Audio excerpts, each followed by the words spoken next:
आदरणीय सभापति जी, एक गलत और विषय, ये तरीका ठीक नहीं। आपके नेता ने बोला, आपने बोला दोबारा बात मत करो। जिसकी भी मैं चर्चा करना चाहता हूं, और वो ज्वलंत विषय समान नागरिक संहिता, यूनिफॉर्म सिविल कोड। ये विषय भी संविधान सभा के ध्यान बाहर नहीं था। संविधान सभा ने यूनिफॉर्म सिविल कोड को लेकर के लंबी चर्चा की, गहन चर्चा की, और उन्होंने बहस के बाद निर्णय किया कि अच्छा होगा कि जो भी सरकार चुन करके आए वो उसका निर्णय करे और देश में यूनिफॉर्म सिविल कोड लागू करे। ये संविधान सभा का आदेश था। और बाबा साहब आंबेडकर ने कहा था, जो लोग संविधान को समझते नहीं है, देश को समझते नहीं है, सत्ता भूख सेवा कुछ पढ़ा नहीं है, उनको पता नहीं है बाबा साहब ने क्या कहा था। बाबा साहब ने कहा था, धार्मिक आधार पर बने। मैं बाबा साहब की बात कर रहा हूं, इतना वीडियो कट करके घुमाना मत।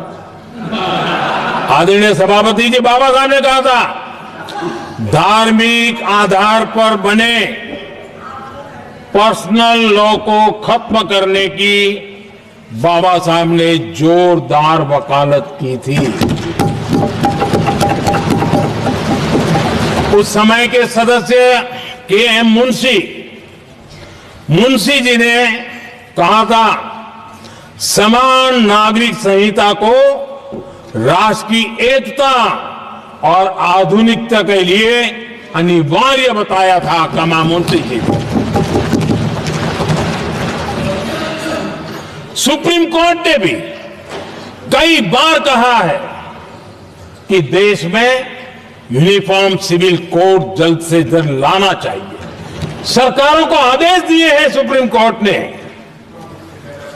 और उसी संविधान की भावना को ध्यान में रखते हुए, संविधान निर्माताओं की भावनाओं को ध्यान में रखते हुए हम पूरी ताकत से लगे हुए हैं सेक्युलर सिविल कोड की। और आज कांग्रेस के लोग संविधान निर्माताओं की भावना का भी, सुप्रीम कोर्ट की भावना का भी अनादर कर रहे हैं, क्योंकि उनकी राजनीति को सूट नहीं करता है। उनके लिए संविधान वो पवित्र ग्रंथ नहीं है, उनके लिए एक हथियार है राजनीति का। खेल खेलने का हथियार बना दिया। लोगों को डराने के लिए संविधान को हथियार बनाया जाता है। आदरणीय सभापति जी, और ये कांग्रेस पार्टी, उनको तो संविधान शब्द भी उनके मुंह में शोभा नहीं देता है। इसलिए जो अपनी पार्टी के संविधान को नहीं मानते हैं, जिन्होंने अपनी पार्टी के संविधान को कभी स्वीकार नहीं किया है, क्योंकि संविधान को स्वीकार करने के लिए एक लोकतांत्रिक स्पिरिट लगता है जो जिनकी रगों में नहीं है। सत्तावाद और परिवारवाद भरा पड़ा है। अब आप देखिए जो कैसी शुरुआती कितनी गड़बड़ हुई है। मैं कांग्रेस की बात कर रहा हूं। 12 कांग्रेस की प्रदेश की कमेटियों ने, 12 प्रदेश कमेटियों ने सरदार पटेल के नाम पर सहमति दी थी। नेहरू जी के साथ एक भी कमेटी नहीं थी, नॉट अ सिंगल। संविधान के तहत सरदार साहब ही देश के प्रधानमंत्री बनते हैं, लेकिन लोकतंत्र में श्रद्धा नहीं, खुद के संविधान पर विश्वास नहीं, खुद के ही संविधान को स्वीकारना नहीं, और सरदार साहब देश के प्रधानमंत्री नहीं बन सके और ये बैठ गए। जो लोग अपनी पार्टी के संविधान को, जो लोग अपनी पार्टी के संविधान को नहीं मानते, वो कैसे देश के संविधान को स्वीकार कर सकते हैं।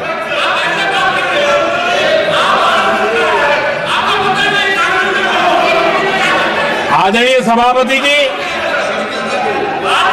जो लोग संविधान में लोगों के नाम ढूंढते रहते हैं, मैं जरा बताना चाहता हूं। कांग्रेस पार्टी के एक अध्यक्ष हुआ करते थे और वो अति पिछड़े समाज से आते थे। अति पिछड़े, पिछड़े भी नहीं, अति पिछड़े, अति पिछड़े समाज से आते हुए उनके अध्यक्ष श्रीमान सीताराम केसरी जी, कैसा अपमान किया गया। कहते हैं बाथरूम में बंद कर दिया गया, उठा करके फुटपाथ पर फेंक दिया गया। अपनी पार्टी के संविधान में ऐसा कभी नहीं लिखा गया, लेकिन अपनी पार्टी के संविधान को न मानना, लोकतंत्र की प्रक्रिया को न मानना और पूरी कांग्रेस पार्टी पर एक परिवार ने कब्जा कर लिया, लोकतंत्र को नकार दिया। वही वर्शिप एक्ट की बात करी जाए तो वर्शिप एक्ट जो है हमारे यहाँ 1947 में जब धर्म के आधार पर बंटवारा हुआ तो वो तो इस्लामिक देश बन गया और ये सेकुलर देश बना रह गया। यहाँ सनातन धर्म तो बना नहीं और यही चैलेंजेस हैं मोदी जी के लिए, योगी जी के लिए। और वर्शिप एक्ट के लिए सुप्रीम कोर्ट भी ये कह रही है, सरकार को भी जो है हमारे नोटिस दी है। आज जो सुनवाई के दरमियान जो बात हुई है, ये मामला तूल पकड़ रहा है देखते देखते। और सुप्रीम कोर्ट के हमारे जो जज हैं, वर्शिप एक्ट के लिए बाद सुनवाई होगी 8 हफ्ते बाद। और इसमें इस तरह के मामले जो भी चल रहे हैं, चाहे वो जौनपुर वाला मामला हो, चाहे वह संभल वाला मामला हो, चाहे भारत में अगर मथुरा वाला केस हो और अजमेर वाला केस, ये राजस्थान वाली बात करी जाए, तो उसको लेकर के सुप्रीम कोर्ट के जज ने भी ये 8 हफ्ते का सुनवाई के लिए बोला है कि 8 हफ्ते बाद, और 4 हफ्ते के लिए बोला है भारत सरकार को हलफनामा देने के लिए, अपना जवाब देने के लिए इसमें 4 हफ्ते का समय दिया गया है। तो भारत में ही ऐसे महाघटिया कानून जो बने हुए हैं, हमने पहले ही बताया था कि 1950 के बाद और 1913 तक इतने ज्यादा महाघटिया कानून बने हुए हैं, मकड़ जाल में आप फंसे रहेंगे, निकल नहीं पाएंगे, ना उससे उभर पाएंगे और उसी में ये सब उलझा देंगे कानूनी। जब तक ये कानून जो हमारा 1860 में जो जुडिशियल रिफॉर्म जुडिशियल बना था, या 1861 में ये आईपीसी सीआरपीसी यानी कि पुलिस एक्ट बना था, आईपीसी सीआरपीसी 1860 में बना था, अब पुलिस एक्ट बना था, तो जब तक उसमें परिवर्तन नहीं होगा ऐसे सब उलझाते रहेंगे। तो इसीलिए मैंने भारत सरकार से आग्रह निवेदन किया था कि जो भी 1950 के बाद और ये 2014 के पहले के जितने भी कानून हैं पूर्णतः खत्म करने की जरूरत है, अन्यथा हमारी योगी जी भी परेशान रहेंगे, मोदी जी भी परेशान रहेंगे, अमित शाह जी भी परेशान रहेंगे। इसको देश के लिए बहुत बड़ा खतरा है। देश इस्लामिक देश बन जाएगा, इस्लामिक मुल्क बन जाएगा और यहाँ के लोगों को धर्म की चिंता, देश की चिंता नहीं है। कुछ लोग धर्म की चिंता करके क्या करेंगे, कुछ लोग अगर चिंता धर्म की करेंगे तो चिता में समा जाएंगे। चूंकि 1834 में मैकाले के पिताजी भी रहा करते थे शासनकाल में, लॉर्ड मैकाले, और लॉर्ड मैकाले उसके बाद आया 1934 के बाद। 1858 ईस्वी में उसने ऐसा बीज बो दिया कि जिस देश को बर्बाद करना है, वहां के नस्लों को बर्बाद करना है, तो मैकाले शिक्षा नीति। और देखा जाए तो सबके बच्चे हैं, सबके बच्चे हो रहे हैं और वो लोग अपने बच्चों को स्कूल में पढ़ा भी रहे हैं और वो शिक्षा प्रणाली अभी तक चेंज नहीं हुई है। मैकाले शिक्षा पॉलिसीज, मैकाले शिक्षा नीति वही है। और पहला था वो कलकत्ता में बनाया गया था ये मैकाले शिक्षा नीति के तहत। तो ये जानबूझ करके ये बनाया गया था और ये कहा गया था, क्योंकि मुगलों का तो लोगों ने देख ही लिया था अत्याचार, चाहे औरंगजेब हो, चाहे वो अलाउद्दीन खिलजी की बात करी जाए, हुमायूं बाबर की बात करी जाए, तो उस समय हिंदुओं की जो भी चीजें थी तो वो सब देख लिए थे कि यहाँ के हिंदू कितने लालची होते हैं और धर्म जाति और इन लोगों के ऊपर राज करना बड़ा आसान है। तो राज तो किए ही किए और देश को बर्बाद भी किए। और वही अफगानिस्तान देखने को मिला, वही बांग्लादेश में आप देख रहे हैं। या जो देश के बंटवारा होने के बाद गृह युद्ध की स्थिति में आप लोग चल ही रहे हैं। गृह युद्ध वो सब छेड़ चुके हैं, आप लोग अभी मौन हैं, आप लोग अभी पैसा कमाने में लगे हैं, एमएलएम में लगे हुए हैं, व्यापार व्यवसाय में लगे हुए हैं। अगर हिंदुत्व की बात अगर संजय शर्मा किसी को बताता है, कहते बकवास की बात करता है, तो बकवास की बात करते करते अभी आज जो है संभल में जो हो रहा है या बांग्लादेश में हो रहा है, 5 साल बाद आपके यहाँ भारत में भी होने वाला है। चाहे वह 1990-1991 में जो बात करी जाए जम्मू कश्मीर में हुआ, वह 9 राज्यों में हो चुका है भारत के। तो ये सब बंटवारे के बाद हुआ है और ये सचेत होने की बात है। और बाकी तू मैं नूरा किश्ती से काम नहीं चलेगा। जैसे कि अभी चाहे ये नवाब पठान हो, वारिस पठान हो, एमआईएम का ये अधिवक्ता असरुद्दीन अवैसी का नुमाइंदा, तो नुमाइंदा ही बोला जा सकता है। और हमारी भाषा में अगर बात करी जाए तो उसको कुत्ता बोलते हैं, पालतू कुत्ता। तो ये सब जो है डीप स्टेट का हिस्सा है, इकोसिस्टम का हिस्सा है, देश को बर्बाद करने के लिए लगे हुए हैं। और वैसे ही हम तो बात कहेंगे कि अखिलेश यादव, तो इसको इतना अकल नहीं है, ये पढ़ा लिखा है, इंजीनियर है, इंजीनियर के बाद जो है ऑस्ट्रेलिया में पढ़ा लिखा हुआ है और योगी जी को और मोदी जी को भी शिक्षा की बात और तमाम बातें ये करता है। ये हमेशा अनुराग भदौरिया को भेज दिया करता है, तो इसको अकल ही नहीं है कानून के बारे में। फर्जी जो है अश्विनी उपाध्याय जिसे आज जिरा करने लगा वर्सी वक्त को लेकर के।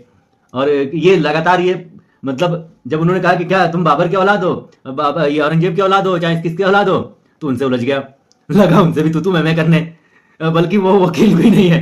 अरे भाई वहां पे सब वकीलों की बहस हो रही थी, लेकिन सपा के हमारे सुप्रीमो ने भेज दिया जो है अनुराग ये कटुआ, जो हमेशा एक ही ड्रेस में जाता है, हरा ड्रेस में, तो उसको भेज दिया गया। तो उसका कहने का मतलब ये है कि बोलता तो चलो ठीक है, एमओआई समीकरण के लिए बोलता है। भाई बिहार की अगर बात करी जाए, बिहार में एक गांव है, वहां पर एमओआई समीकरण चल रहा था। 14% वाई थे और 4% जो है एम थे मुस्लिम। और वाई जो है कैसे जो है 14% पहुंच गए और 4% कैसे वाई वाले पहुंच गए, क्या रीजन है भाई? मतलब एम वाई मुस्लिम यादव, तो ये नस चूंकि फंडिंग आ रही है ना, एम वाई अखिलेश यादव को फंडिंग तो आ ही रही है, सबको पता है। मुलायम सिंह को आती थी, जैसे कार सेव के ऊपर गोलियां चलवाई गई हमारे यहाँ, ऐसे थोड़ी चलवाई गई, फंडिंग आ रही थी। ऐसे थोड़ी कोई नेता बड़ा बन जाता है सत्ता में आने के बाद अपने लोगों के लिए किया, ये जाहिर सी बात है, किया होगा अपने लोगों के लिए। लेकिन मैंने तो निस्वार्थ भाव से लोगों की मदद करी है, सेवाएं करी है अपने जीवन काल में। मेरी छोटी सी उम्र है, अखिलेश से भी छोटा हूं, लेकिन ये सब कहां जा रहे हैं? देश में इतनी तेजी से घुसपैठ हो रहा है, धर्मांतरण हो रहा है। एमवाई तो मान चलो धर्मांतरण कर रहे हैं, और ये जो कन्वर्टेड मुसलमान हैं जो हिंदू से कन्वर्ट किए हैं, भी जौनपुर में आप लोगों ने देखा ये सब चीज़ें चल रही है, घटनाएं, प्लेसेस ऑफ वर्शिप एक्ट, चाहे देखो बोलने की आज़ादी हमको भी है। अगर हमारे पास आर्टिकल 25 है, आर्टिकल 26 है, तो आर्टिकल 26 धर्म की आज़ादी देता है, धर्मांतरण की नहीं। आई बात समझ में? इतनी तेजी धर्मांतरण क्यों होता चला जा रहा है? और सुप्रीम कोर्ट के जितने भी वो हैं पुराने, सब तो जैसे मान चलो शासन या प्रशासन या न्यायपालिका, नए लोग अभी तो 2014 में आए हैं ना, राष्ट्र सेवक जनसेवक 2017 में आए हैं ना, लेकिन वो सब वही हैं। तो वो कानून जो है ये इसको फाड़ना पड़ेगा, ये जो है ना संविधान कॉपी। और हम तो ये बारंबार कहते हैं कि जो ये घुसपैठिए आ रहे हैं, इनका जो है जो बन रहा है आधार कार्ड लगातार, ये मुसलमान हैं, ये कमरे में जैसे दिल्ली के सांसद या जो दिल्ली के नेता हैं हमारे, उन्होंने भेजा है, या और जगह का जो है पेपर हमारे पास दिखा रहा हूं, तो कितनी तेजी से वोटर लिस्ट परिवर्तित हो रहा है, बड़ा तेजी से परिवर्तित हो रहा है। और आप लोग अभी 5 साल पहले का अपना उठा लीजिएगा वोटर लिस्ट और अब का उठा लीजिएगा कि हिंदू घट रहे हैं, मुसलमान बढ़ रहे हैं, और रोहिंग्या 6 करोड़ आगे हैं, तो इनका इलाज कैसे होगा? तो ये महाघटिया कानून जब तक खत्म नहीं होगा तब तक इलाज नहीं होगा। मैं बारंबार अपने यहाँ माननीय प्रधानमंत्री जी को भी बोला करता हूँ, और बारंबार अपने यहाँ जितने भी नीति आयोग है या जितने भी हमारे यहाँ सुझाव के सिस्टम हैं, और हर तरीके से बताया जाता है कि इसमें जब तक परिवर्तन नहीं होगा, सहन करते रहिए। देर से मिला न्याय अन्याय के बराबर है। पता चला कि जब तक इंतजार कर रहे हैं, इंतजार करते करते करते उनका रिप्रोडक्शन हो रहा है, मशीनरी चल रही है, दिनों रात रिप्रोडक्शन हो रहा है। और आंकड़ा आप लोग बताते हैं कि 10,000 रोज जो है धर्म परिवर्तन हो रहा है। 10,000 नहीं हो रहा है डेली पूरे भारत में। ये जो परिवर्तन हो रहा है धर्म परिवर्तन 20 से 25,000 लगातार हो रहा है। रिप्रोडक्शन हिंदुओं से ज्यादा मुसलमानों की हो रही है। सरकार भी थोड़ा सचेत हो। ये हमारे यहां परमाणु बम जो रखे गए हैं डराने के लिए रखे गए हैं। राफेल बनाया मतलब रखा गया है तो वो डराने के लिए मंगवाया गया है विदेश से।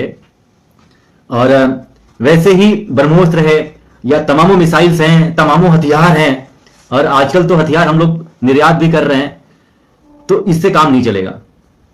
हम लोग नया संसद भवन भी बना लिए, अभी विंटर सेशन चल रहा है, तो उसमें हमारे 788 सांसद जो हैं अपने जो भी जिनके पास अपना मैनिफेस्टो है, बीजेपी का मैनिफेस्टो होता है, यूसीसी किसी के मैनिफेस्टो में नहीं है। देसी गद्दारों जो भी नेता है हमारे विपक्षीगण, यूसीसी किसी के मैनिफेस्टो में नहीं है, ना ही एनआरसी किसी के मैनिफेस्टो में है, भाजपा के मैनिफेस्टो में है।